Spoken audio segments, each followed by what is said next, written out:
আজ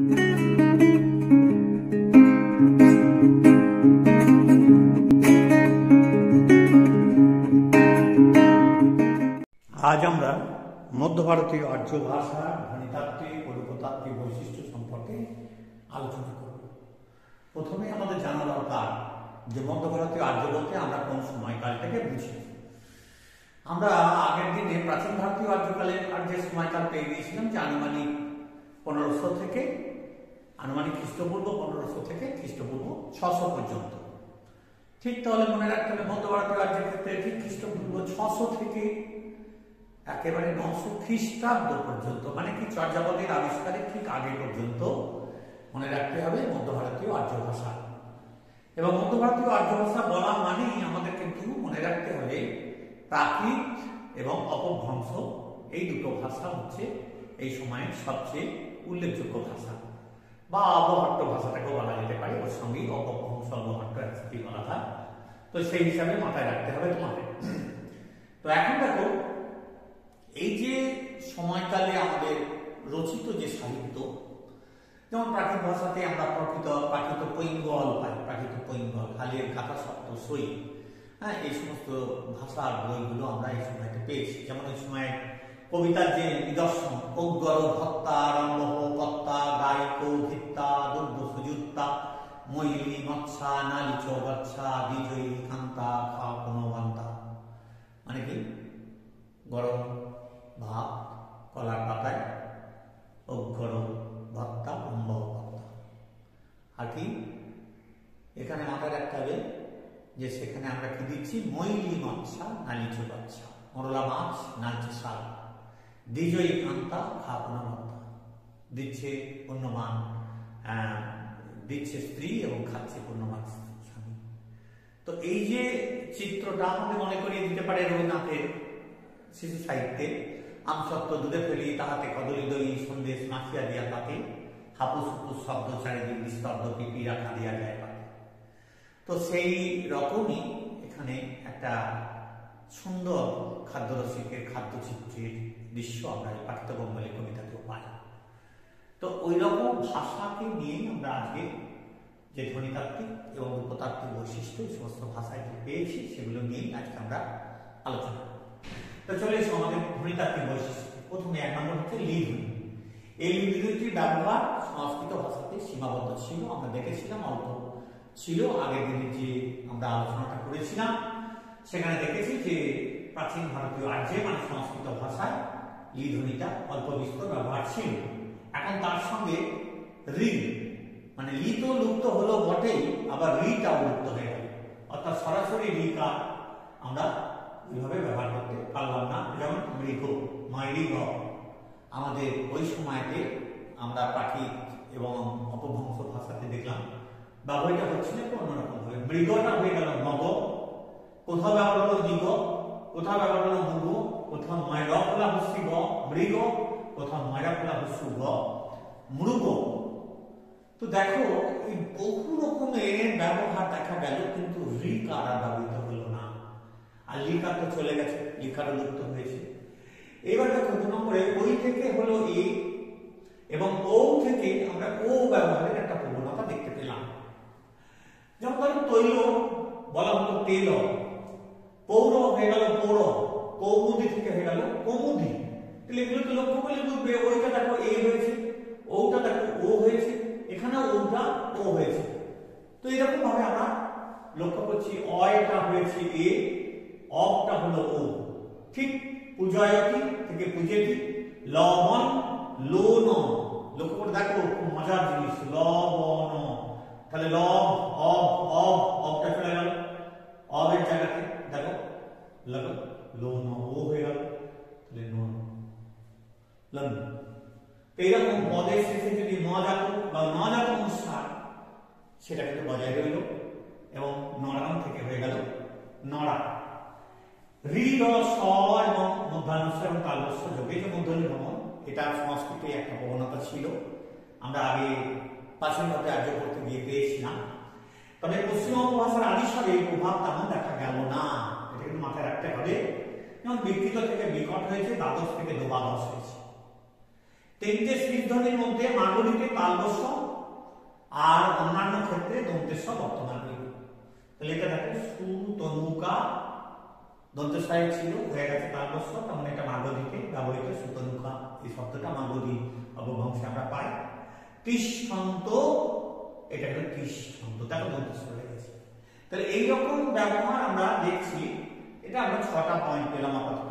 এরপর আমাদের চলো আমাদের এবারে 7 নম্বর পয়েন্টে আমরা চলে যাই। 7 নম্বরটা তাহলে দেখো, পদের আদিতে যদি যুক্ত ব্যঞ্জন থাকে এবং সেটা যদি একক ব্যঞ্জন হয়, সেটা যুক্ত ব্যঞ্জন যদি থাকে সেটা একক ব্যঞ্জনে পরিণত হয়েছে, আবার পদের মধ্যে যদি থাকে তবে সেটা সমীভূত হয়ে কি হয়, যুগ্ম ব্যঞ্জনে। এখন একক ব্যঞ্জনে পরিণত হচ্ছে যুক্ত ব্যঞ্জনটা। যুক্ত ব্যঞ্জন কোনগুলো? যেমন ধরো যে কোনো দুটো ব্যঞ্জন যুক্ত হলে তাকে যুক্ত ব্যঞ্জন বলে, আর যুগ্ম ব্যঞ্জন কিন্তু দুটো একই ব্যঞ্জন হতে হবে। সেই জন্য যুক্ত ব্যঞ্জন যুগ্ম ব্যঞ্জনের কনসেপ্টটা পুরো ক্লিয়ার করে রাখা দরকার। একটা কথা মনে রাখবে, সমস্ত যুগ্ম ব্যঞ্জনই যুক্ত ব্যঞ্জন, কিন্তু যুক্ত ব্যঞ্জন মাত্র যুগ্ম ব্যঞ্জন নয়। অর্থাৎ যুগ্ম ব্যঞ্জনের মধ্যে দুটো একই ব্যঞ্জন থাকবে তবেই সে যুগ্ম ব্যঞ্জন, কিন্তু যুক্ত ব্যঞ্জন মানে যুগ্ম ব্যঞ্জনে দুটো ব্যঞ্জন আছে তাহলে সেটাও যুক্ত ব্যঞ্জন। আবার যুক্ত ব্যঞ্জন যেটা হচ্ছে যে সমাপদ্য পদ অয়ে ময়ে বলছি সেটাও যুক্ত ব্যঞ্জন, কিন্তু যখন আমি পদ অয়ে দয়ে বলছি তখন সেটা কিন্তু অ্যাকচুয়ালি হচ্ছে যুগ্ম ব্যঞ্জন। তাহলে সমস্ত যুগ্ম ব্যঞ্জনই যুক্ত ব্যঞ্জন, কিন্তু যুক্ত ব্যঞ্জন মাত্রই যুগ্ম ব্যঞ্জন নয়। তাহলে এটা মাথায় রাখবে এই জিনিসটা। সেই জায়গায় কৃমি, দেখো কৃমি তয়রা ফলা, এখানে দেখো যুক্ত ব্যঞ্জন রয়েছে, তয়ের সঙ্গে রয় যুক্ত আছে, ত্রয় র ফলা হয়ে গেছে তয়ে হচ্ছে, তাহলে একক ব্যঞ্জনে পরিণত হলো। এখানে দেখো দয়ে বয়ে আকার আকার রয়েছে, এটা দেখো দয়ে হস্য হয়েছে। তাহলে এই জিনিসটা মাথায় রাখতে পারো। এরকম ভাবে আমরা মনে রাখবো যে মাগধি পাটি ছাড়া অন্যত্র কিন্তু অন্তস্থ এবং বর্গীজ বর্তমান ছিল। তার মানে কি মাগধি পাটিতে অন্তস্থ এবং বর্গীজ এর ব্যবহার লোপ পেয়েছে। কোনো কোনো উপভাষায় কিছু কিছু বিচিত্র ব্যবহার দেখা গেছে, যেগুলোকে ঠিক বৈশিষ্ট্যের অন্তর্ভুক্ত করা যায় না, তো সেই জন্য কোনো উদাহরণ সরাসরি আমি দিচ্ছি না। কোথাও কোথাও পদমধ্যস্থ একক ব্যঞ্জন, এটা মাথায় রাখবে, পদের মাঝে অবস্থিত একক ব্যঞ্জন সেটা যদি অল্প প্রাণ হয় তবে সেটা লোপ পেয়েছে, আর যদি মহাপ্রাণ হয় তবে সেটা হকারে পরিণত হয়েছে। যেমন একটা উদাহরণ দিতে আগে দেখো, লোক, লোকে দেখো এখানে কটা হচ্ছে অল্প প্রাণ ক, কিন্তু মহাপ্রাণ কি খ, অল্প প্রাণ কি গ, কিন্তু মহাপ্রাণ ঘ। তো সেরকম লোক কটা দেখো লোপ পেয়েছে, কটা কি হয়ে গেছে, অ হয়ে গেছে। একইভাবে দেখো লঘুতে ঘ হচ্ছে কি মহাপ্রাণ, কারণ গটা অল্প প্রাণ, ঘটা মহাপ্রাণ, ঘটা হয়ে গেল কি লঘু, তাহলে হয়তে পরিণত হয়েছে, এখানে হয়তে পরিণত হয়েছে। তাহলে এই জিনিসগুলো মাথায় রাখলে আমরা বুঝতে পারবো যে এগুলো মোটামুটি এর ধ্বনিতাত্ত্বিক বৈশিষ্ট্য। এরপরে চলে যাও আমাদের রূপতাত্ত্বিক বৈশিষ্ট্যে আমরা চলে যাচ্ছি। চলো আমরা রূপতাত্ত্বিক বৈশিষ্ট্য।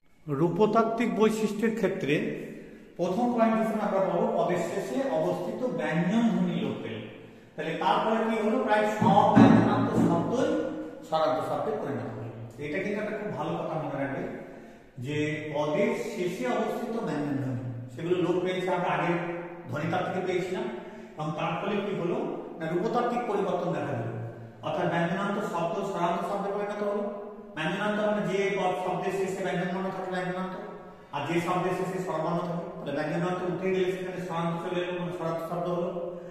আর অধিকাংশ রূপ নিল অকারান্ত শব্দের মতো, সেটা একটু আগে আমরা দেখেছিলাম। ঠিক সেরকম হচ্ছে কর্মণে থেকে কর্মায়, দ্বিবচন লোপ পেয়ে গেল, তার জায়গায় বহু বচন হলো, মানে একটা বোঝাতে এক বচন আর একের বেশি বোঝালে তখন বহু বচন হয়ে গেল, আর দুটোতে দ্বিবচন যেটা ছিল সেটা সম্পূর্ণ লোপ পেল। ধাতু রূপে সংস্কৃতের বৈচিত্র্য ছিল, কিন্তু পাটিতে তার অধিকাংশ লোপ পেল, অর্থাৎ পাটিতে বিশেষ কোনো বৈচিত্র্য দেখা গেল না। এটা খুব ভাইটাল কোশ্চেন, এটা নেটেতে প্রায় কোশ্চেনটা আসে। দেখো আত্মনির্ভর থেকে কি হয়েছে, পদশ্রী প্রকাশ হয়ে গেল, এটা কিন্তু মনে রাখবে মধ্যভারতী আর্য।